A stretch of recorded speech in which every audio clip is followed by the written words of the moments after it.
नमस्कार साथियों, आप सभी का मेरे YouTube चैनल में स्वागत है। मैं आज टॉपिक लेकर आया हूँ BA थर्ड ईयर के लिए, जिसमें टॉपिक है हमारा आज का जापान के प्रमुख द्वीप समूह, जिसमें इसकी सामान्य स्थिति एवं विस्तार की बात करेंगे और इसके प्रमुख द्वीपों की हम जानकारी प्राप्त करेंगे। सबसे पहले हम बात करते हैं, ये जो मैप आपको दिख रहा है पूरा जापान देश का मैप है। यहाँ पड़ता है प्रशांत महासागर।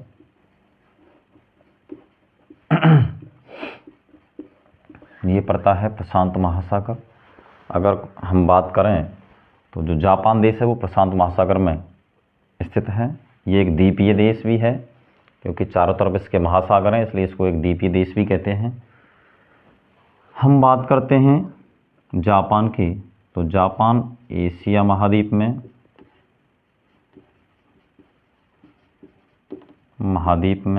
स्थित है, या कह सकते हैं एक प्रमुख देश है एशिया महाद्वीप का।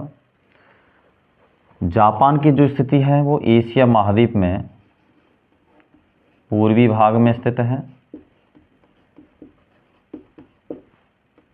या हम कह सकते हैं पूर्वी दिशा में स्थित है। इसके साथ साथ हम बात करते हैं जापान प्रशांत महासागर में एक चापाकार आकृति में फैला हुआ है। चापाकार आकृति में फैला हुआ है।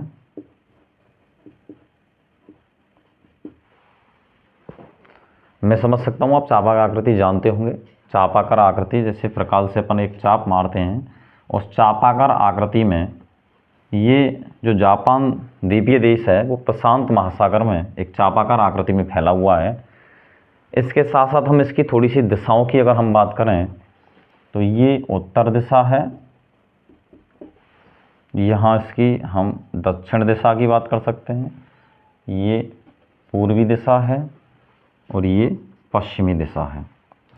अब हम दिशा के हिसाब से अगर इसमें बात करें तो हमारे इस जापान देश के उत्तर की अगर हम बात करें तो उत्तर दिशा में एक ओखोटस्क सागर पड़ता है।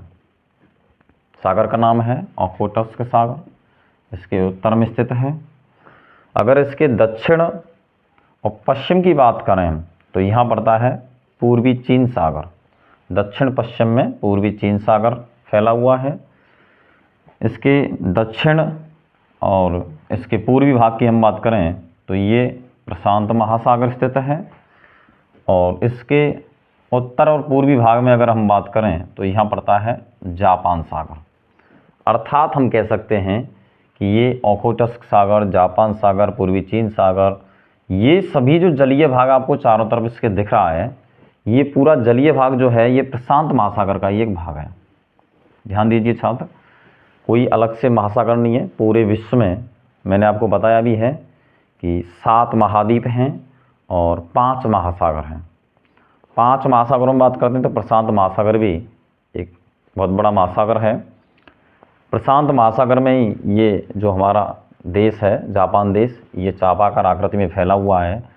ये स्थिति और दिशाओं के हिसाब से, या कह सकते हैं देशों के नाम के हिसाब से ये सागर बना देंगे। इसको जापान सागर कहते हैं, इसको पूर्वी चीन सागर, ये पूरा हमारा प्रशांत महासागर है। इसके उत्तर में जो रूस लगता है, यहाँ इस साइड में जो रूस देश है, उसकी वजह से इसको ओखोटस्क सागर भी कह सकते हैं, या ओखोटस्क सागर के नाम से भी इसके उत्तर में हम जानते हैं इसको।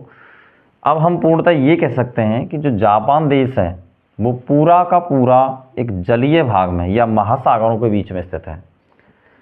और उसके अलावा हम बात करें तो ये जो जापान देश आपको दिख रहा है, जो मैप मैंने इसमें बनाया है, मानचित्र दिख रहा है जापान का, ये आपको लगभग 4 प्रमुख द्वीपों के अंतराल में आपको दिखाई दे रहा है। 4 प्रमुख द्वीप हैं, जिसमें हम कह सकते हैं होक्काइडो द्वीप है, होन्शु द्वीप है, शिकोकू द्वीप है, क्यूशू द्वीप है।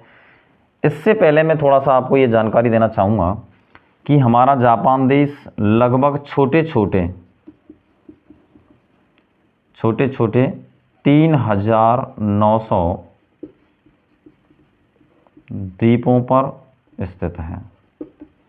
ये पूरा जो भूभाग हमें दिखाई दे रहा है, ये छोटे छोटे द्वीपों से निर्मित हैं, जिसमें हम कह सकते हैं लगभग 3000 या हम कह सकते हैं 3900 छोटे छोटे द्वीपों से मिलकर बना है, जिस पर ये 4 जो हमें द्वीप दिखाई दे रहे हैं ये इनके छोटे छोटे हिस्सों से निर्मित हुआ है। जिसमें सबसे उत्तर में जो द्वीप है वो है होक्काइडो द्वीप। उससे थोड़े नीचे चलते हैं हम तो यहाँ पड़ता है होन्शु द्वीप, जो जापान का सबसे बड़ा द्वीप भी है। उसके बाद में हम बात करते हैं तो यहाँ पड़ता है शिकोकू द्वीप। उसके बाद में हम बात करते हैं तो यहाँ पड़ता है क्यूशू द्वीप। यहाँ तक आपके समझ में आ गया होगा। इसके बाद में हम बात करते हैं इसके बाद में जापान की। तो जापान के कुछ उपनामों की अगर मैं बात करूं तो थोड़ा सा उपनामों की हम बात करते हैं। जापान को किस उपनामों से भी जानते हैं, जिसमें हम कह सकते हैं निप्पन का देश। जापान को निप्पन का देश कहते हैं, सूर्योदय का देश भी कहते हैं। सूर्योदय का देश भी कहते हैं। ध्यान दीजिए, एक तो इसको निप्पन का देश, एक सूर्योदय का देश भी कहते हैं। एक उपनाम है पूर्व का ग्रेट ब्रिटेन भी इसको कहते हैं। पूर्व का ग्रेट ब्रिटेन, मैं यहाँ लिख रहा हूँ। इसके कुछ उपनाम हैं। पूर्व का ग्रेट ब्रिटेन। एक बार पुनः समझें आप। निप्पन का देश अर्थात हम बात करें जापान जो देश है हमारा, उसके कुछ प्रमुख उपनाम भी हैं, जिसको हम कहते हैं निप्पन का देश भी कहते हैं। नंबर 2 पर पूर्व का ग्रेट ब्रिटेन भी कहते हैं, या सूर्योदय का देश भी कहते हैं, क्योंकि ये एशिया महाद्वीप में पूर्वी दिशा में स्थित है, इसलिए सबसे पहले यहाँ सूर्योदय होता है, इसलिए इसको सूर्योदय का देश भी कहते हैं। इसके अलावा हम इसको एक नाम से और भी जानते हैं, जिसको कहते हैं सुकुमार फूलों का देश। कह सकते हैं हम सुकुमार फूलों का देश। सुकुमार फूलों का देश, इसके नाम से भी हम इसको जानते हैं। एक बार पुनः आप देख लीजिए इनके नामों को। जापान को कुछ उपनामों से भी यहाँ जानते हैं, जिसमें हम कह सकते हैं उपनामों में इसका पहला उपनाम है, इसको निप्पन का देश भी कहते हैं। इसको कह सकते हैं हम पूर्व का ग्रेट ब्रिटेन भी कहते हैं, सूर्योदय का देश भी कहते हैं, और सुकुमार फूलों का देश भी इसे हम कहते हैं। ये इसके कुछ प्रमुख क्या हैं, उपनाम हैं। इसके बाद में मित्रों हम बात करते हैं इसकी स्थिति एवं विस्तार की। हम बात करते हैं स्थिति एवं विस्तार। स्थिति एवं विस्तार में हम बात करें तो इसकी स्थिति और जो विस्तार है,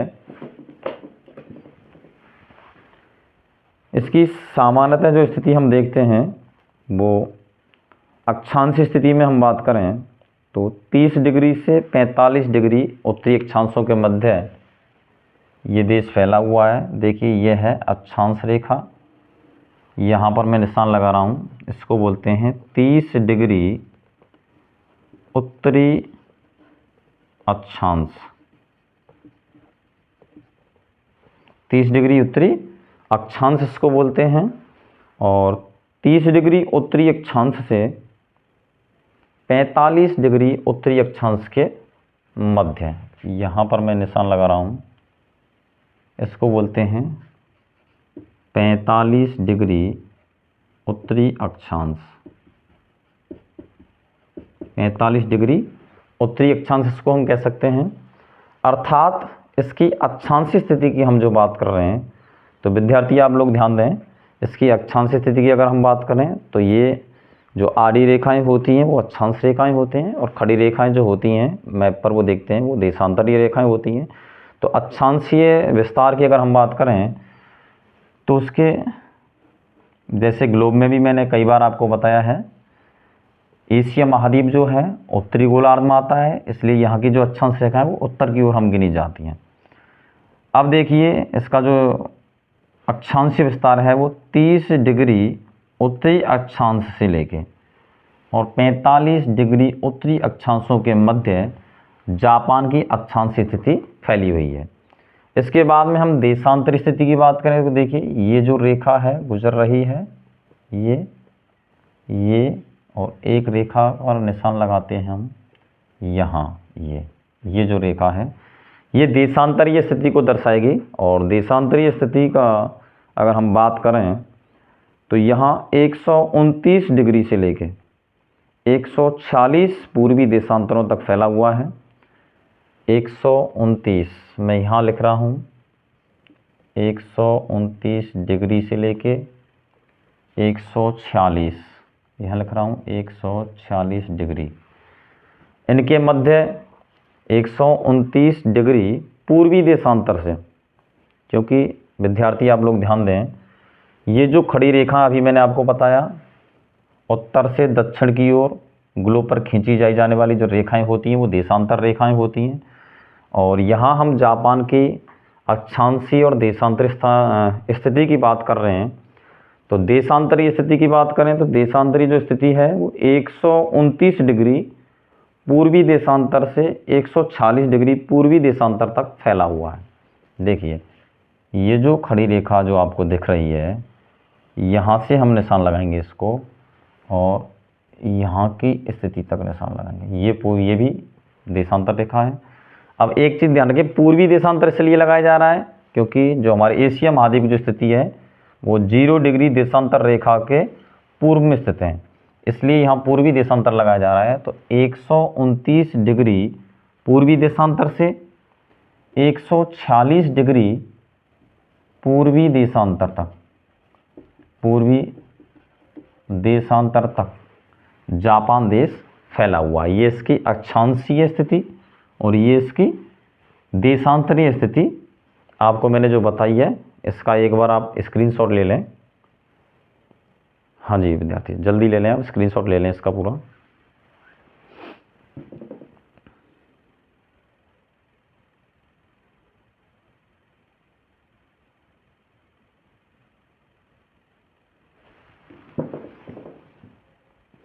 वेरी गुड।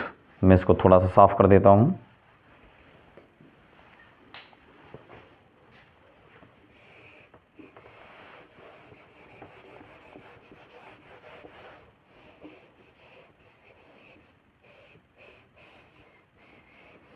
इसके बाद में हम बात करेंगे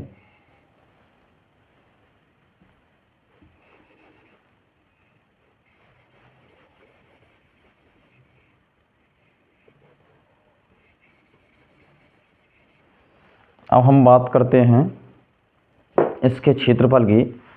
तो जापान देश का जो क्षेत्रफल है वो है 3,77,765।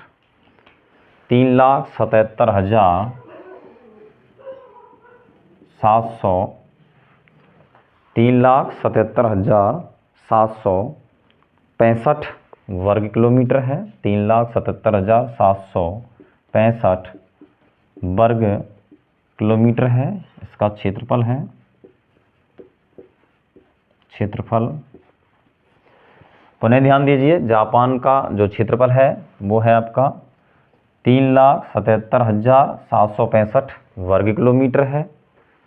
इसके हम बात करें जनसंख्या की भी, तो यहाँ की जो जनसंख्या है वो 126.9 मिलियन है। 126.9 मिलियन जनसंख्या निवास करती है यहाँ।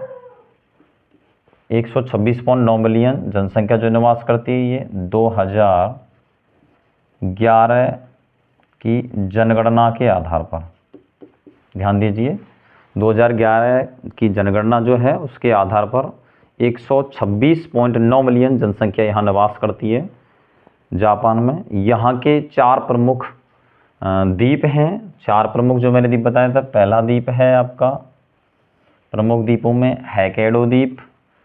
दूसरे द्वीप की अगर हम बात करें तो वो है होन्शु द्वीप। तीसरे द्वीप की अगर हम बात करें तो वो है क्यूशो द्वीप। और चौथे द्वीप की हम बात करें तो शिकोकू द्वीप है।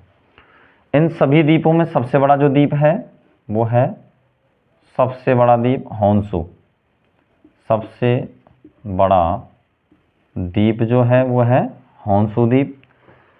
और होन्शु द्वीप में जो एक होन्शु द्वीप जो जापान की राजधानी है वो यहाँ स्थित है, मैंने निशान बना दिया है, इसको बोलते हैं टोक्यो। जापान की राजधानी है जिसको बोलते हैं टोक्यो, वो होन्शु द्वीप में ही स्थित है टोक्यो। और यहीं पर दो प्रमुख और शहर भी हैं जिसको बोलते हैं, एक बोलते हैं हम हिरोशिमा होन्शु द्वीप में स्थित है, एक है क्योटो, ये भी यहाँ का प्रमुख शहर है। उसके बाद में हम बात करें क्यूशो द्वीप में, तो क्यूशो द्वीप में एक और प्रमुख यहाँ का औद्योगिक नगर है नागासाकी, और होन्शु में पड़ता है हिरोशिमा। आपको ज्ञात भी होगा हिरोशिमा और नागासाकी पर यूएसए ने या संयुक्त राज्य अमेरिका ने 2 परमाणु बम गिराए थे। हिरोशिमा में 6 अगस्त 1945 को, और नागासाकी में 9 अगस्त 1945 को परमाणु बम गिराया था। ये वही 2 औद्योगिक नगर हैं, काफ़ी सशक्त नगर थे ये, जिन पर परमाणु बम गिराया था। तो होन्शु द्वीप में हिरोशिमा और क्यूशु द्वीप में नागासाकी ऐसे प्रमुख देश हैं, या हम कह सकते हैं यहाँ के प्रमुख राज्य हैं वे। इसके बाद में अगर हम बात करें यहाँ, तो विद्यार्थियों ध्यान दीजिए, एक उपमा और दी जाती है जापान के लिए, कह सकते हैं भूकंपों का देश। जापान को भूकंपों का देश भी कहा जाता है। विश्व में सर्वाधिक भूकंप, अगर हम बात करते हैं, यहाँ एक उपमा और देते हैं हम, एशिया महाद्वीप के जापान देश को एक उपमा से और हम अलंकृत करेंगे। वो उपमा है भूकंपों का देश, अर्थात हम कह सकते हैं कि विश्व में सर्वाधिक भूकंप जो कहीं भी आते हैं वो हमारे इस जापान द्वीप में आते हैं, जापान देश में आते हैं। लगभग एक वर्ष में 2000 कितने आते हैं, लगभग एक वर्ष में 2000 भूकंप आते हैं। ध्यान रखें आप, लगभग एक वर्ष में लगभग 2000 भूकंप आ जाते हैं, इसलिए इसको भूकंपों का देश भी कहते हैं। भूकंपों के साथ में अगर हम बात करें इसकी, तो भूकंप जब यहाँ एक वर्ष में लगभग 2000 भूकंप आते हैं, तो भूकंपों से क्या है, यहाँ की पूरी धरती में हलचल हो जाती है, पूरा देश हिल जाता है। और आपको पता है कि ये एक द्वीपीय देश है, चारों तरफ इसके महासागर है। जब यहाँ भूकंप पैदा होते हैं, तो भूकंप पैदा होने से यहाँ जो चारों ओर जलीय भाग है उसमें कंपन पैदा होता है, और कंपन पैदा होने से यहाँ पर बड़ी बड़ी सुनामी लहरें उठती हैं, सुनामी लहरें उठती हैं। ये भी एक बहुत बड़ा कारण है। जापान में बहुत ज़्यादा मात्रा में हम कह सकते हैं, या सर्वाधिक सुनामी लहरें भी खूब उठती हैं यहाँ पर, इसलिए इसको सुनामी लहरों का देश भी या भूकंपों का देश भी हम कहते हैं। इस चीज़ पर आप क्या सबसे ज़्यादा फोकस करेंगे हम, भूकंपों का देश। लगभग एक वर्ष में कितने भूकंप आते हैं, 2000 भूकंप आते हैं। आप स्क्रीनशॉट ले लीजिए इसका, मैं इसके बाद में इसको साफ करता हूँ। स्क्रीनशॉट ले लें विद्यार्थी।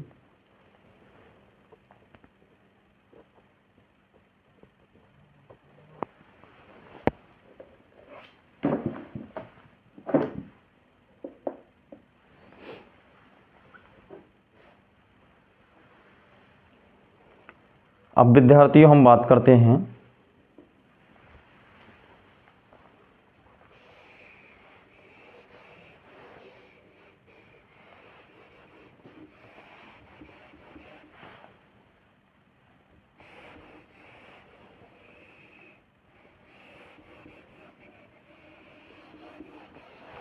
चलिए आगे चलते हैं नेक्स्ट।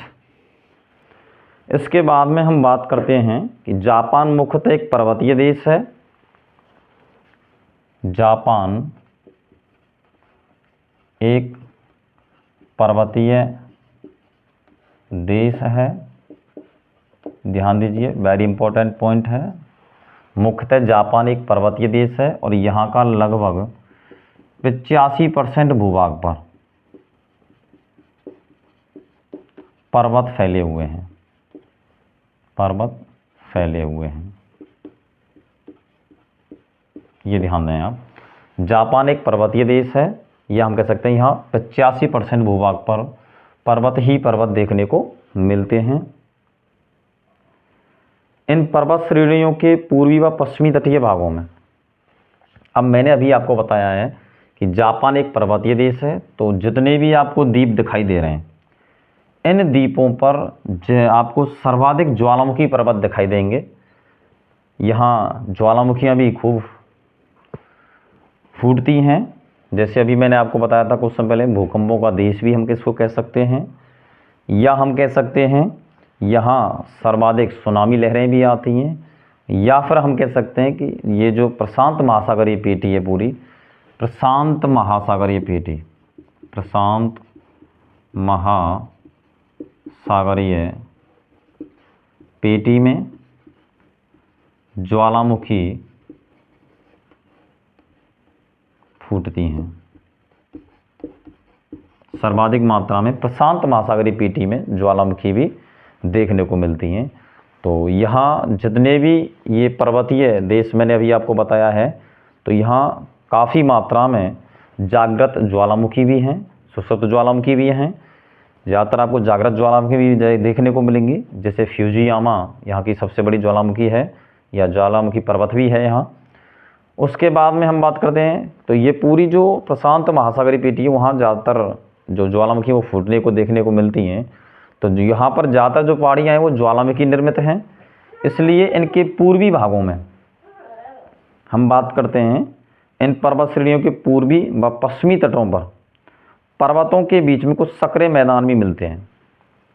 पूर्वी, जैसे ये पर्वतीय क्षेत्र हैं, पूरे सभी चारों तरफ द्वीप हैं छोटे छोटे, उन पर पर्वतीय क्षेत्र भी हैं, और पर्वतीय क्षेत्र है 85%।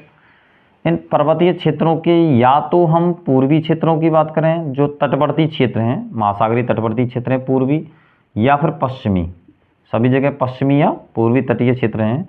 इन तटीय क्षेत्रों के और इन पर्वतों के मध्य कुछ सक्रिय रूप में मैदान देखने को मिलते हैं, मैदान देखने को मिलते हैं। मैदान देखने को मिलते हैं, हाँ, एक बार पुनः आप समझें। एक तो पूर्वी जो तटीय क्षेत्र हैं, एक पश्चिमी तटीय क्षेत्र हैं। इन पहाड़ियों के मध्य एक सक्रिय घाटी के रूप में, या हम कह सकते हैं सक्रिय क्षेत्र के रूप में, हमें कुछ मैदानी क्षेत्र देखने को मिलते हैं। और मैदानी क्षेत्रों का जो यहाँ परसेंट है वो 15% भूभाग पर मैदान देखने को मिलते हैं। कितने परसेंट भाग पर है? 15% भूभाग पर मैदान देखने को मिलते हैं। स्क्रीनशॉट ले लो आप फटाफट इसका। इसके साथ ही हम बात करें, जापान का एक सबसे बड़ा प्रसिद्ध ज्वालामुखी है, जो अभी मैं आपको बात कर रहा था, फ्यूजियामा। ये एक ज्वालामुखी पर्वत भी है, फ्यूजियामा। अभी मैं आपको बता भी रहा था, फ्यूजियामा एक ज्वालामुखी है, या हम कह सकते हैं ज्वालामुखी पर्वत का नाम भी है फ्यूजियामा, ज्वालामुखी पर्वत भी है, फ्यूजियामा या ज्वालामुखी पर्वत भी है यहाँ। इसके बाद में हम बात करते हैं कि विश्व में सर्वाधिक भूकंप हैं वो जापान में ही आते हैं, अभी मैंने आपको बताया ही है। और यहाँ जो भी मैंने आपको बताया, लगभग एक वर्ष में 2000 जो आपके भूकंप हैं वो एक वर्ष के अंतराल में यहाँ देखने को मिलते हैं। एक वर्ष में लगभग 2000 भूकंप आते हैं। इसके साथ में हम बात करेंगे आज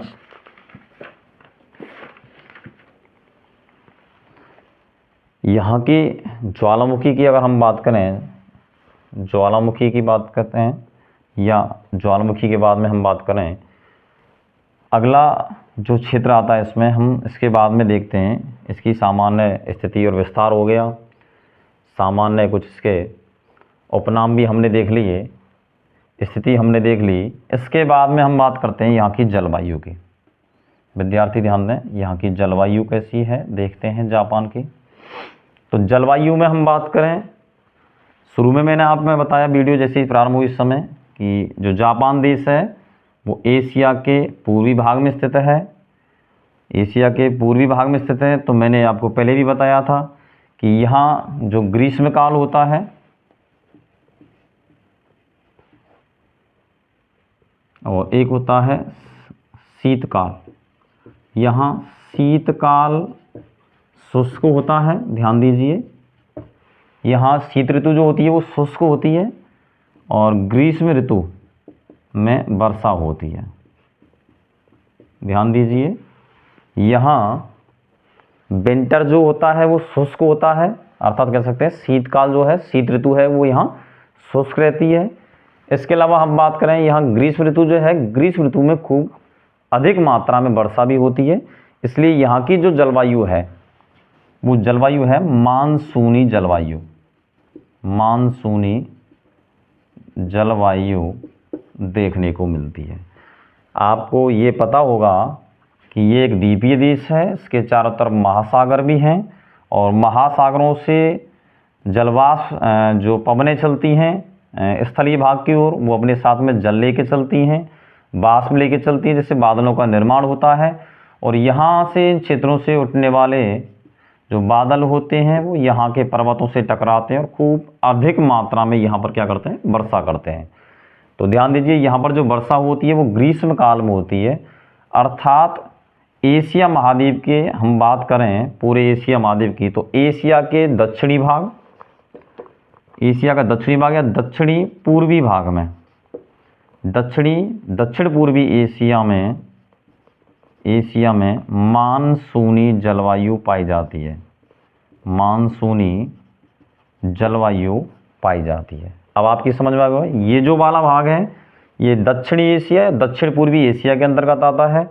तो हम बात कर रहे हैं पूर्वी भाग की, तो ये पूरा पूर्वी भाग है, ये भी जो जलवायु है यहाँ की वो है मानसूनी जलवायु, अर्थात हम कह सकते हैं कि जापान देश की जो जलवायु वो यहाँ की जलवायु मानसूनी जलवायु है। यहाँ पर प्रचुर मात्रा में वर्षा होती है और यहाँ पर जब वर्षा होती है अधिक मात्रा में होती है तो यहाँ जो वन हैं वो सघन पाए जाते हैं, सघन वन पाए जाते हैं। वन कैसे हैं, यहाँ सघन वन पाए जाते हैं। सघन यहाँ पर खूब, या हम कह सकते हैं सदाबहार वन भी देखने को मिलते हैं वर्षा के कारण यहाँ पर। उसके बाद हम बात करें, या हम ऐसे भी कह सकते हैं यहाँ वर्षा प्रचुर मात्रा में होती है। प्रचुर मात्रा में वर्षा के कारण यहाँ जापान में अधिकांश भाग जो हैं वो वनों से आच्छादित रहते हैं, ढके रहते हैं, जो पूरे पर्वतीय भाग हैं। या मैंने अभी एक बात कही थी, सघन वन पाए जाते हैं यहाँ मानसूनी जलवायु के कारण। तो यहाँ ज़्यादातर जो भाग है पूरे जापान देश का, जापान देश ज़्यादातर वनों से आच्छादित रहता है। उसके अलावा हम बात करें यहाँ कि यहाँ का लगभग 68.2% भाग वनों से ढका हुआ है। यहाँ पर जो वन है 68.2% भाग वनों से ढका हुआ है, ढका हुआ है। एक बार आप इसका स्क्रीनशॉट ले लें, उसके बाद में हम फिर पुनः चर्चा करते हैं।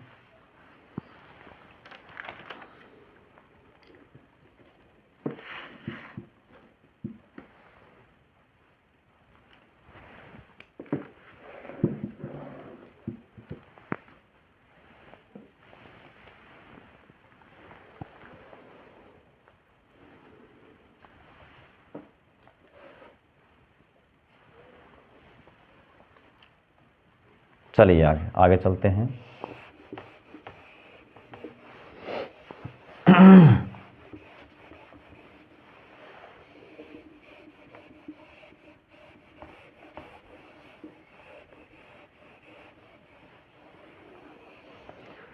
इसके बाद में हम चलते हैं यहाँ के कुछ मुख्य शहरों के बारे में हम बात करते हैं। तो यहाँ के प्रमुख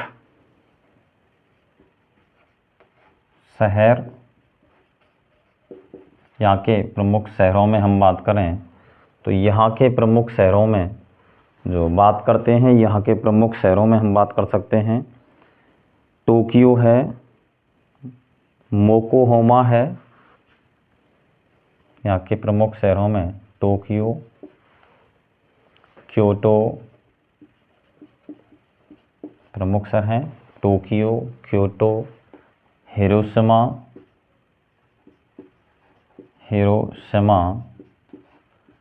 नागासाकी,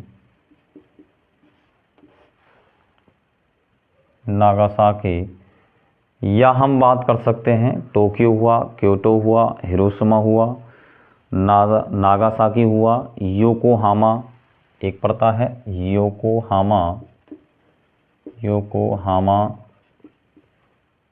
योकोहामा है। इसके अलावा प्रमुख और भी क्षेत्र हैं इसके, जैसे नागोया भी कह सकते हैं, ओसाका है, नागोया, ओसाका,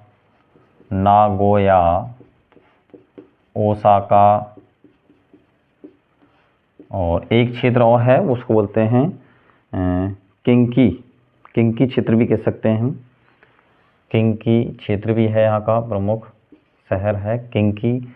इसके अलावा एक और शहर पड़ता है किंकी के अलावा, वो है कोबे भी हम कह सकते हैं। इसके अलावा यहीं लिख देता हूँ मैं, कोबे आदि प्रमुख शहर हैं जो यहाँ प्रमुख शहरों की संख्या में उनको गिना जाता है। इसके बाद में मैंने अभी एक बताया था आपको मोकोहामा क्षेत्र, यहाँ का एक प्रमुख बंदरगाह भी है। यह योकोहामा, ये प्रमुख यहाँ का एक बंदरगाह भी है जिसमें शिप बनाए जाते हैं, या हम कह सकते हैं योकोहामा एक प्रमुख यहाँ का बंदरगाह है। और यहाँ पर जहाज निर्माण के जो कार्य हैं, जहाज निर्माण के लिए प्रसिद्ध भी है, ये कह सकते हैं हम योकोहामा जहाज निर्माण के लिए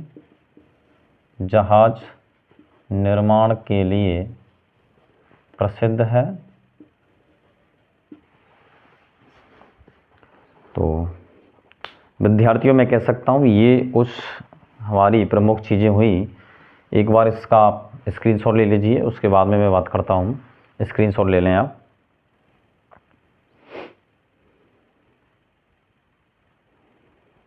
वेरी गुड। अगर आप सभी को मेरा वीडियो पसंद आया हो तो आप शेयर कीजिए, कमेंट कीजिए, और जो विद्यार्थी मेरे साथ में या मेरे चैनल के साथ में नए जुड़ रहे हैं वो लोग जल्दी से जल्दी मेरे चैनल को सब्सक्राइब कर लें ताकि उनको नया नोटिफिकेशन मिलता रहे। इसी के साथ में आप विद्यार्थियों को सभी को जय हिंद, जय भारत, नमस्कार विद्यार्थियों।